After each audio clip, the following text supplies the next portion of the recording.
आज हमारा 100 days campaign reading campaign का 14वां हफ्ता है, जिसमें पढ़ना और ड्रामाई अंदाज में पेश करना।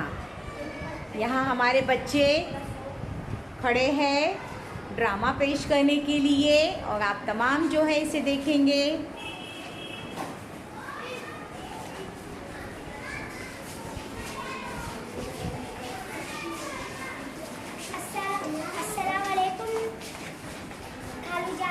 वालेकुम सलाम।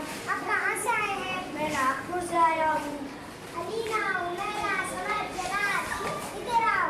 देखो कौन आया है।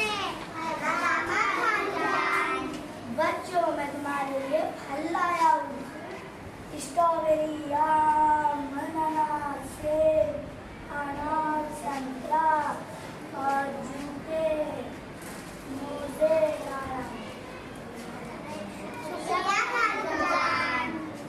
देखा बच्चों आपने, आज हमारे बच्चों ने आखिरी हफ्ता 100 कैंपेन का मनाया है।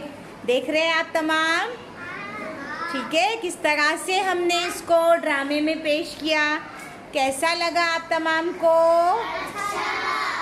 ठीक है, थैंक यू, वेरी गुड बेटा, आपने बहुत अच्छा ड्रामा पेश किया है तमाम बच्चों के लिए। एक बार से फिर आप लोग ज़ोरदार ताली बजाएंगे इनके लिए। देखो हमारे बच्चों ने कितनी मेहनत की है, शाबाश।